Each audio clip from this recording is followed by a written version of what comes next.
But yeah, it is a single rose that you get to Mhm. give.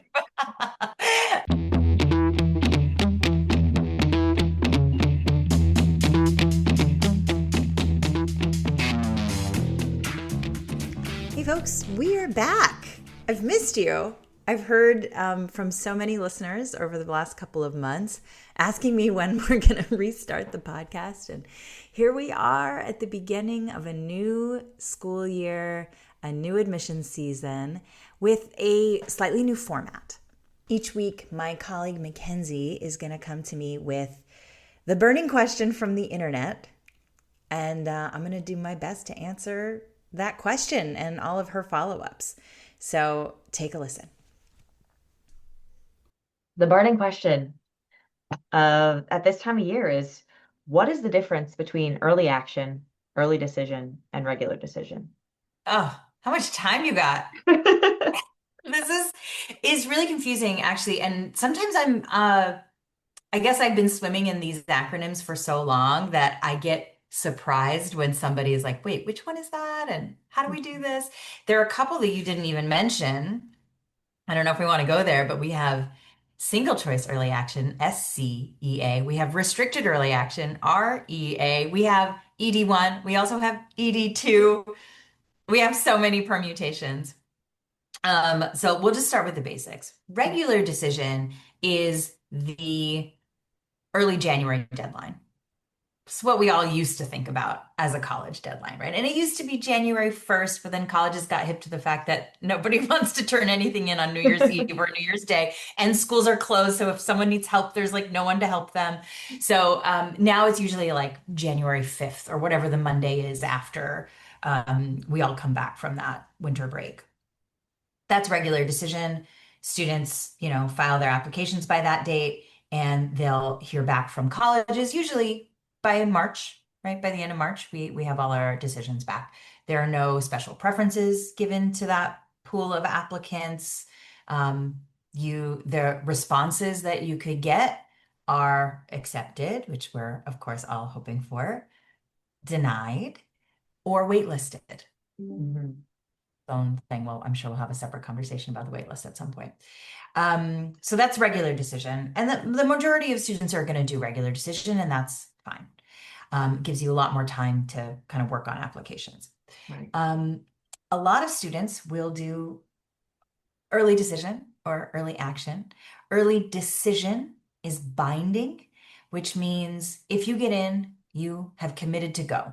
And there are some loopholes to get out of this. The biggest one is financial. If you can show that your family can't afford to send you to this school, even with whatever financial aid the school's offering you, they will let you out of that commitment. Mhm. Um, but I think the binding nature of it does scare a lot of people away. But with early decision, usually you will have to apply by November 1st, Mhm. and they will tell you within the first 2 weeks of December if you've gotten in. So it's early in two senses, earlier deadline, earlier notification.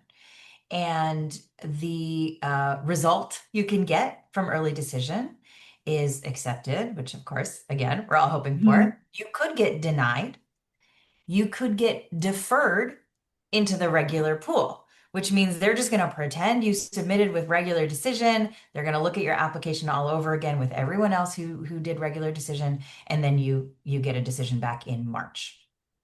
In those So that's cases, if you're really deferred early decision, is it still binding?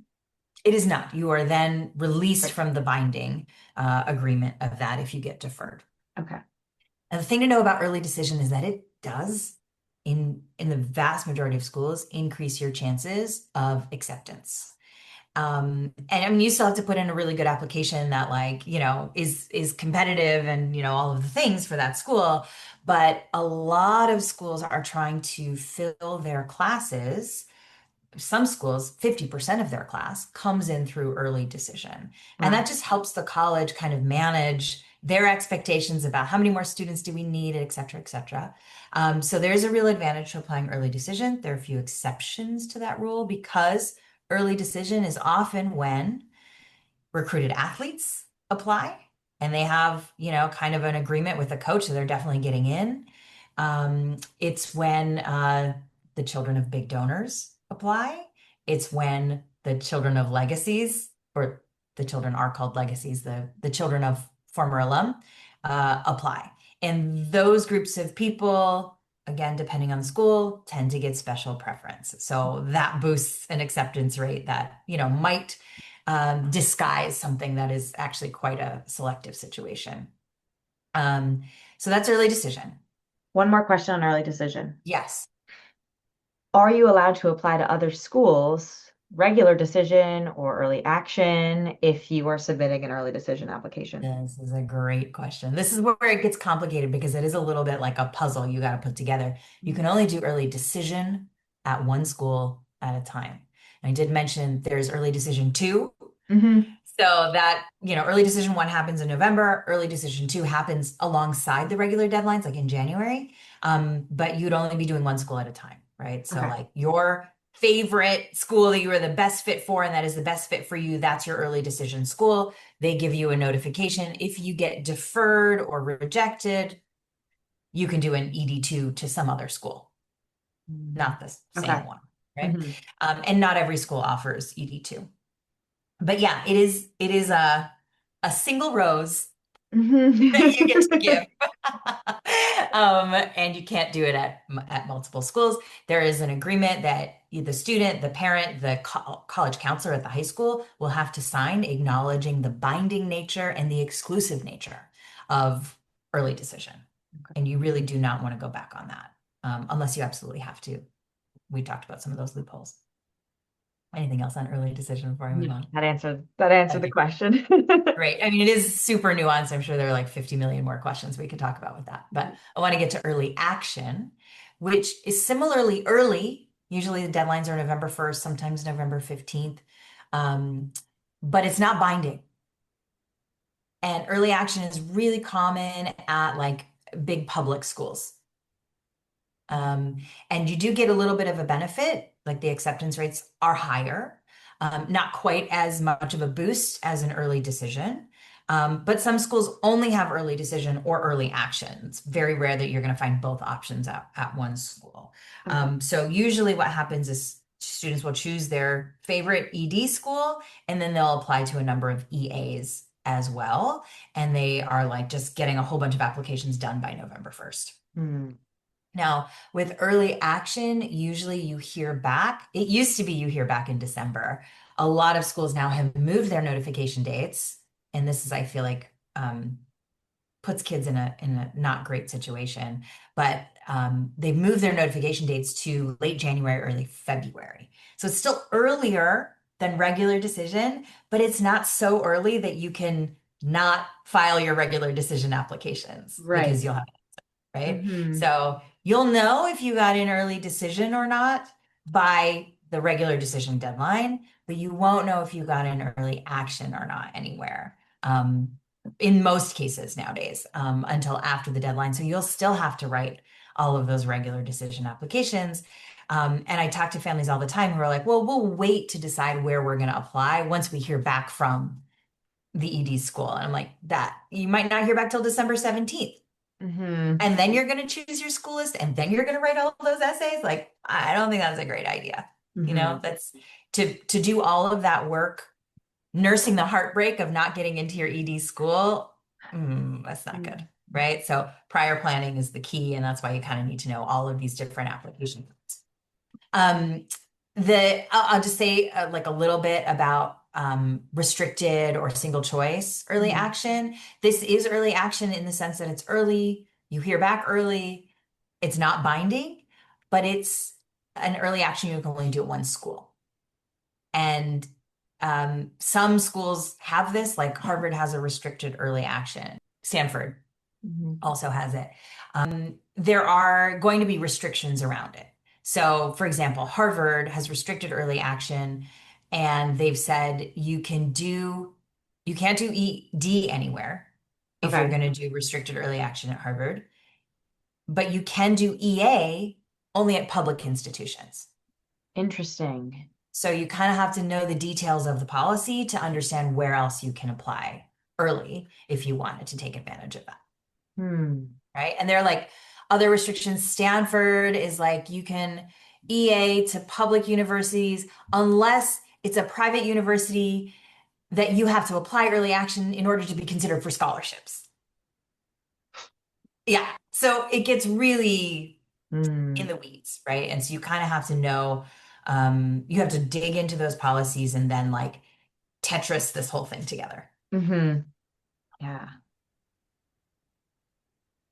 Just from my own curiosity, what Mhm. is the benefit to Harvard for putting in those restrictions? Yeah, it's not just Harvard, it's for any school that would use any of these plans. They're trying to manage their yield. And since COVID, let me define yield for you. Hmm. Yield is, let's say they accept 100 people, only maybe 70 people are going to say, yes, I'm coming to your school. Hmm. Their yield is 70%. Right now, Harvard, Yale, Stanford, they have very high yields. These are the schools everybody wants to go to, right?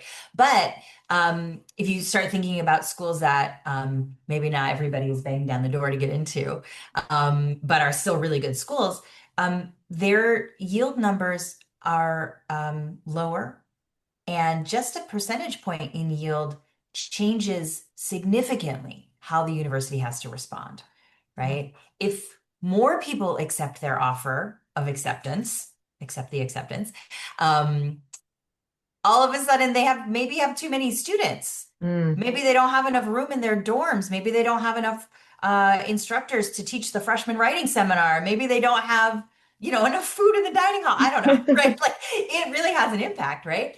And then on the flip side, if they don't get the right number of acceptances, they're going to start pulling from their wait list to make sure they have a full class to support the faculty, load that they have, to make sure that they have, the operating budget that they need from tuition from these incoming students, right? And they don't have to cut classes or sell a building or whatever they might need to do Hmm. to raise money, right?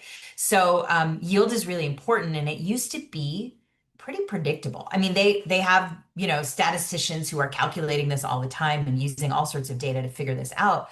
But since COVID, like, and test optional, like a wrench has just been thrown in all of these previously pretty stable assumptions. Yeah. And so colleges are trying to manage their yield by just getting the students in earlier and snapping them up, you know? And Hmm. then early decision obviously is a way to do that because then the student is pretty much guaranteed to come. But even early action students are more likely, you would think, to come. So they're trying to manage their yield by doing this. The other thing they're trying to do is manage the application reading load, right? Right. When test optional became, widely applicable, and still over 90% of schools are test optional, lots of students were like, yeah, I'll throw an application into Harvard. I'll throw an application into wherever. Hmm. And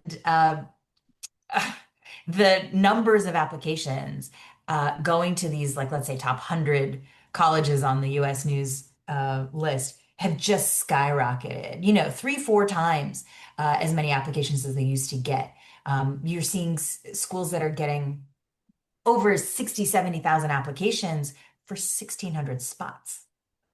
Yeah. Right?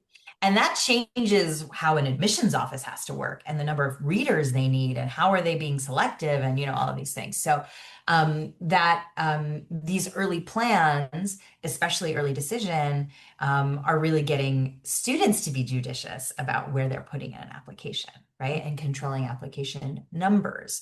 And that's where some of these restrictions come in as well. You really need to be thoughtful. This is part of building a college list, but it's also part of like your strategy, Yeah. right? Like which are the schools that you're going to apply to early. And part of this also for me is like what essays lend themselves to each other, Hmm. right? And also manage the workload. Can we do this in August? Or do we want to like try to slog through this in November and December Hmm. when school is really in full swing and it's winter and everybody's sad Everybody's and sad. all that stuff, right? And like we're so busy. So those are the other things that I'm thinking about too for a student. Like you got to choose when you want to do this kind of work, and like do you need the bump of EA at this school, or is it a school that because of whatever your profile is, is a target or a likely school for you, and maybe you leave it for regular decision just to manage your workload a little bit better.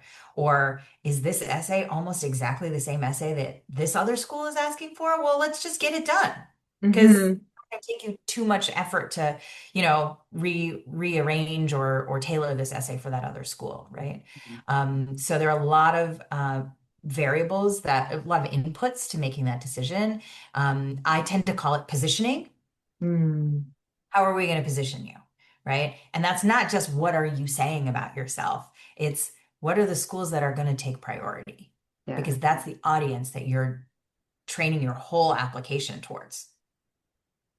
And that has to do with, are you doing early decision? Are you doing early action? Like, when are you, you know? Hmm. This is really why families should hire an expert I mean, yes. to work through this. I think, yeah, it's definitely why people benefit from working with somebody who knows these things. You don't have to learn them from scratch or be surprised by some restriction you didn't know was there. Hmm. I think a lot about families who don't have access to somebody who either has the time to tell them. I mean, most schools have a college counselor, but some of them are more counselors than college counselors, and they might not know all the details or be familiar with some of these things because maybe most of the students in that school don't apply to college's early action or early decision. Or they just don't have time because they've got 800 kids that they got to get through this Lots of process. And students, so, right? like, talking through the nuance of this is very difficult. I think really, yes, people should lean on experts. And, we've got this channel, we've got the podcast, we've got blogs, we've got free webinars around this, and lots of other places offer that kind of free advice. So I really think people should take advantage of that. I do think AI is playing a role in how people are figuring this out too, but AI can be wrong Yep. and doesn't necessarily know the ins and outs of your student. So a real human, I think, is always going to be better, but it can get you part of the way there. But I think at the end of the day, what it shows me is that the system was not built to take care of students. No. It was built to take care of the colleges and their needs, right? And that can be a very disheartening perspective for a parent or a student to hear, but I think it can also be very empowering, Yeah. right? Because it's Hmm. like, oh, this is not about me. This is not about me at all. I Yeah. should be myself Mhm. and do what's right for me because they're not looking out for me in No. this Someone's got in it? this Yeah. situation. I've got to look out for myself, right?